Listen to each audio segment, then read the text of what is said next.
आइए आज की इस इंटरेस्टिंग वीडियो में हम लोग 30 दिन का ओसीडी चैलेंज लेते हैं। अब ये 30 डेज़ ओसीडी चैलेंज क्या है? इस 30 डेज़ ओसीडी चैलेंज में आपको सिर्फ़ छोटा-सा एक काम करना है और उस छोटे से एक काम को करके आप 30 दिनों में अपनी ओसीडी को बहुत हद तक कम कर सकते हैं। देखिए, मैंने जब मेरी ओसीडी थी, तो मैं काफ़ी सारी चीज़ें मैंने ट्राई करी, बहुत सारी चीज़ें मैंने ट्राई करी। कुछ चीज़ें काम करी, कुछ चीज़ें काम नहीं करी, कुछ चीज़ों ने काम कुछ दिनों तक किया, फिर वापस काम नहीं किया और कुछ दिनों तक ओसीडी लगती थी कि ख़त्म हो गई पूरी तरीके से, फिर वापस आ जाती थी। तो इस तरीके से बहुत सारी चीज़ें हुई हैं और मैंने अपनी ओसीडी की जर्नी में बहुत सारी चीज़ें सीखी और उससे मुझे ये समझ में आया कि अगर हम सही मायनों में सही चीज़ सीख लें, तो हम इस ओसीडी से बाहर आ सकते हैं और ये ओसीडी हमारा कुछ भी नहीं कर सकती। अब देखिए होता क्या है, ओसीडी क्या है पहले समझ लीजिए। ओसीडी है ऑब्सेसिव कंपल्सिव डिसऑर्डर। इसका सिंपल सा मतलब होता है कि किसी भी काम को जब आप रिपीटेडली कर रहे हो और वो चीज़ आपको एनॉय कर रही है, आपको परेशान कर रही है। अब देखिए बहुत सारी ऐसी चीज़ें होती हैं जो आप बार-बार करते हो लेकिन आप उससे परेशान नहीं होते हो, आपको उसमें मज़ा आता है ना? तो वो आपको ओसीडी नहीं मतलब ऑब्सेसिव कंपल्सिव डिसऑर्डर की कैटेगरी में नहीं आएगा। लेकिन वो चीज़ जो आप करना नहीं चाहते एक्चुअली में, लेकिन आप कर रहे हो। क्यों कर रहे हो? क्योंकि आपको एक डर है अंदर। वो डर आपको उस काम को करने पे मजबूर कर रहा है। मतलब आप यूँ समझो कि आप किसी एक जगह पर गए हो काम करने के लिए और आपके सर पे जो है कोई एक डंडा लेके खड़ा है और आपको ज़बरदस्ती काम करवा रहा है, आपको काम करने का मन नहीं है, लेकिन आपको ज़बरदस्ती काम करवा रहा है। आप लेकिन काम कर रहे हो, क्यों कर रहे हो? इस डंडे के डर से कि मुझे वो काम करना है, अगर नहीं करूँगा तो ये डंडा मुझे पड़ेगा। ओसीडी का मामला भी कुछ ऐसे ही है। उसमें क्या होता है, डर एक डंडे की तरह काम करता है और आप मजबूरी में उस वर्कर की तरह काम करते हो जिसको काम नहीं करना है, लेकिन आप वो वर्कर हो और जो कंपल्शन है वो काम है, जो आप लगातार करते जा रहे हो। इसी वजह से आपने देखा होगा ज़्यादातर लोग जो ओसीडी से ग्रस्त होते हैं, वो चिड़चिड़े हो जाते हैं। क्यों चिड़चिड़े वो किसी और से नहीं होते, वो अपने आप से हो जाते हैं। क्योंकि मैं आपको बताऊँ जब मुझे ओसीडी थी ना और जब मैं कोई चीज़ बार-बार करता था, तो मैं खुद को अपने आप को कई बार ना ऐसे सर पे मारता था, ऐसे सर पे मारता था। यार क्या कर रहा हूँ मैं? क्यों कर रहा हूँ मैं? मतलब ऐसे-ऐसे मारता तेज़-तेज़ से। मतलब बहुत ही अजीब-सा फ़ील होता था कि यार क्या कर रहा हूँ मैं ये? लेकिन फिर भी वो जो है आपको पीछा नहीं छोड़ती है। आप फिर भी उस बात को रिपीट करते हो, फिर वो करते चले जाते हो। कई बार आपको ऐसा लगता है कि यार ठीक है, जाओ जो भी होना है होगा मैं नहीं करूँगा। लेकिन उससे आपका समाधान नहीं होता क्योंकि आप वो करोगे, कुछ टाइम के बाद फिर वापस से वो किसी और वे में घूम के आपके पास आएगा और 5 मिनट 10 मिनट तो आप उससे डील कर लोगे, आधा घंटा भी हो सकता है डील कर लो लेकिन फिर वापस से वो शुरू हो जाएगा। मेरे हाथ धोने का भी कुछ ऐसे ही था, मैं बार-बार हाथ धोता था, लगता था कि हाँ, अब लास्ट बार धो रहा हूँ, अपने आप से वादा भी करता था, प्रॉमिस भी करता था कि ये लास्ट टाइम है बस। लास्ट टाइम हाथ धो के निकला और लास्ट टाइम कितनी देर के लिए होता था? आधा घंटा, 1 घंटा या तब तक जब तक मुझे वो चीज़ याद नहीं आई। जैसे ही फिर वो याद आया, चलो भई अब हाथ धोने। तो ये एक्चुअली एक ऐसा मतलब सर्कस बन जाता है और ये चलता रहता है। अब यहाँ पर आपको समझना है कि एक्चुअली में 30 दिन के चैलेंज में आपको क्या करना है। इस 30 दिन के चैलेंज में आपको सिर्फ़ और सिर्फ़ अपने किसी एक ट्रिगर पॉइंट को पहचानना है। ट्रिगर पॉइंट बहुत सारे लोगों के अलग-अलग होते हैं। मेरे बहुत सारे ट्रिगर पॉइंट्स थे, अलग-अलग तरीके से थे, अलग-अलग तरह की सिम्पटम्स थे, मैं अलग-अलग तरीके की चीज़ें करता था। हाथ धोना, चलना, सोचना मतलब लैपटॉप पे काम करने पे इस पॉइंट पे क्लिक नहीं होना, यहाँ पर ऐसे नहीं होना, यहाँ पर 2 बार क्लिक होना, यहाँ पर 3 बार क्लिक होना, टाइम देखने में ये वाला नंबर नहीं होना या कुछ नंबर अगर दिख रहा हो तो ये वाला नंबर नहीं देखना। बहुत सारे ऐसे मेरे मतलब सिम्पटम्स थे।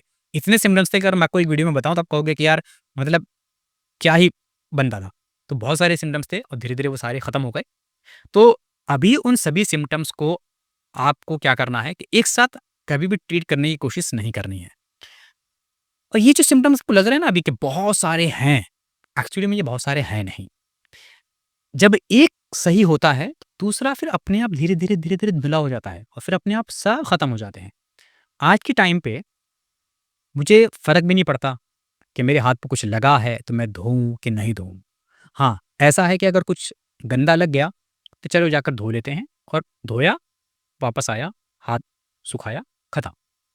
अब ऐसा नहीं है कि जैसे अभी मान लीजिए ये हाथ है मेरा और मैंने यहाँ पर टेबल पे रखा और अब मुझे अगर हाथ धोना पड़ेगा, लेकिन उस टाइम पर क्या था कि अगर मेरा हाथ कहीं टेबल पर पड़ गया या कोई गीली जगह है और उस पे मेरा हाथ ऐसे टच हो गया हल्का-सा भी, तो जब तक मैं उसको धो ना लूँ, मुझे ऐसा लगता था कि कुछ तो गंदा है, कुछ तो गड़बड़ है। मतलब चलता रहेगा माइंड में और वो धो के ही सुकून मिलेगा। लेकिन अभी ऐसा नहीं है। तो ये कैसे करना है? आइए आप सीखते हैं। देखिए, आपको सिर्फ़ एक कोई ट्रिगर पॉइंट पकड़ना है जो आपको सबसे ज़्यादा एनॉय करता हो, ठीक है? और उसको पकड़ के आपको उसे 2 मिनट के लिए या फिर 2 सेकंड से शुरू कीजिए। 2 सेकंड के लिए आपको क्या करना है, उससे एक सवाल करना है। जभी भी वो ट्रिगर पॉइंट आपका ट्रिगर होने लगे, जैसे कि मान लीजिए कि अगर आपका पॉइंट है कि आपको बार-बार हाथ धोना पड़ता है, तो आपका पॉइंट है हाथ धोना। हाथ क्यों धोना है, आपको ये समझना पड़ेगा। जभी भी आप देखिएगा कि जो ओसीडी होती है, उसका कोई भी ट्रिगर पॉइंट होता है ना, उसके ट्रिगर पॉइंट के पीछे एक डर होता है, एक फ़ियर। तो आपको पहले उस फ़ियर को पहचानना है, उस डर को पहचानना पड़ेगा कि ये डर क्या है। वो डर कुछ भी हो सकता है। वो डर अपने से जुड़ा हो सकता है, अपनी फैमिली से जुड़ा हो सकता है, अपने करियर से, किसी से भी जुड़ा हो सकता है।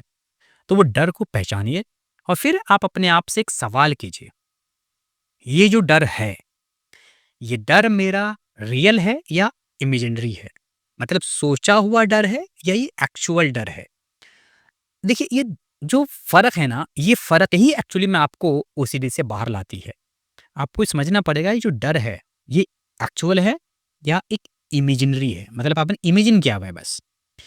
तो जब आप इस फ़र्क को समझ जाओगे, तो आप देखोगे कि आपका डर धीरे-धीरे कम होता है और जैसे ही वो डर एक बार कम होता है, आपका ओसीडी बहुत हद तक ठीक होने लगता है। तो आपको पहले ट्रिगर पॉइंट पहचानना है कि आपका ट्रिगर पॉइंट क्या है। जैसे कि ट्रिगर पॉइंट था मेरा कि मेरा हाथ कहीं अगर लग गया, कहीं गीलेपन पे लग गया, तो मुझे हाथ धोना पड़ता था। या किसी व्यक्ति से हाथ मिला लिया या किसी से हैंडशेक किया या कुछ भी, मतलब मेरे मेरे हाथ के टच में अगर कोई चीज़ आई, तो मुझे हाथ धोना पड़ता था। तो अब मुझे यहाँ पर समझ में आ गया कि मेरा क्या है, किसी से हाथ मेरा टच नहीं होना चाहिए, ये ठीक है। अब अगर मेरा हाथ टच हो रहा है, तो मुझे सवाल समझ में आना चाहिए, अगर टच अगर हो गया, तो टच होने से क्या मेरा हाथ गंदा हो गया? अब अगर कोई चीज़ है, लेट्स से कि ये एसी का रिमोट है। अब इस एसी के रिमोट को मैंने यूँ पकड़ा, ठीक? अब यहाँ पर अगर मैंने इसको पकड़ा है, तो क्या ये एसी का रिमोट गंदा था क्या? अगर ये गंदा नहीं था, तो पकड़ने से मेरा हाथ भी गंदा नहीं हुआ। अब यहाँ पर सवाल आएगा, आपका माइंड कहेगा कि नहीं यार, हो सकता है ये गंदा हो। तो आपको कभी भी ना हो सकता है वाले पॉइंट पे काम नहीं करना है। आपको काम किस पे करना है कि जब आप ये देखो, ये कन्फर्म हो आपको कि ये एक्चुअल में गंदा है, तो ही आपको एक्ट करना है। लेट्स से कि मैंने देखा कि हाँ, इस पर गंदगी है, तो अब मैं क्या करूँगा, इस पर एक्ट करूँगा, जाकर हाथ धोऊँगा। लेकिन अगर मैंने देखा इस पर गंदगी नहीं है, तो मुझे एक्ट नहीं करना। लेकिन आप जब पहली बार ऐसा करोगे तो आपको इतना ईज़ी ये नहीं लगेगा। तो आपको क्या करना पड़ेगा? आपको ये बोलेगा कि यार तूने देखा तो नहीं है कि इसके ऊपर गंदगी लगी है, लेकिन अगर हुई तो खतरा है ना? और आपका माइंड हमेशा खतरे से बचना चाहता है। तो आपको हाथ धोने के लिए कहेगा, यार हाथ धोने में क्या ही जाएगा? चलो धो लो, एक बार धोना ही तो है, धो लो हाथ। तो आप कहोगे चलो ठीक है, एक बार धो लेता हूँ। लेकिन वो एक बार कभी एंड नहीं होगा। तो आपको यहाँ पर 2 सेकंड अब फिर रोकना है खुद को और फिर रोककर खुद को पूछना है कि अच्छा चलो मान लो कि अगर ये रिमोट है और गंदा भी है, तो क्या इस गंदगी से जो मेरे माइंड में डर है, क्या वो डर वाक़ई में बदल जाएगा? और क्या इससे पहले मैंने कभी भी, जब मुझे ये बीमारी नहीं हुई थी, क्या मैंने इससे पहले कभी इस तरीके से कोई चीज़ पकड़कर हाथ बिना धोए नहीं रुका था क्या? क्या कभी ऐसा नहीं हुआ कि मैंने ऐसा कोई रिमोट पकड़ा हो या ऐसा मैंने मान लो कोई मोबाइल उठाया हो या कुछ भी, मतलब ऐसा मैंने उठाया हो कोई सामान और मैंने उठाकर जो है हाथ ना धोया हो और ऐसे ही मैं पूरा दिन निकाल दिया हो? क्या ऐसा कभी नहीं हुआ मेरे साथ? अगर ऐसा हुआ 10 साल पहले, 5 साल पहले, 2 साल पहले, तो अगर अभी तक ऐसा कुछ नहीं हुआ, तो क्या चांस है कि आगे ऐसा होने से कुछ हो जाएगा? अब आप माइंड से बोलो कि मुझे ये परसेंटेज में बताओ कि कितना परसेंट ऐसा हो सकता है? आपका माइंड कहेगा 10%, 20%, 30%। लेकिन आप देखोगे कि धीरे-धीरे आपका माइंड ना 0% पे पहुँच जाएगा, क्योंकि ऐसा कोई लिंक ही नहीं होता एक्चुअली में। ओसीडी में क्या होता है ना, एक भ्रम होता है और वो भ्रम जो है आपके माइंड में भरता चला जाता है और वो भ्रम आपको ऐसा हो जाता है कि आपको हर चीज़ से डर लगने लगता है। ऐसा नहीं करो तो ऐसा डर, वैसा नहीं करो तो वैसा डर, और वो डर धीरे-धीरे ना ट्रिगर होता चला जाता है। एक्चुअली में ये पूरा एक भ्रम है और जैसे ही आप इस भ्रम की एक पॉइंट को हिट करके तोड़ते हो ना, तो वो अपने आप भरभरा के पूरा गिरना चालू हो जाता है।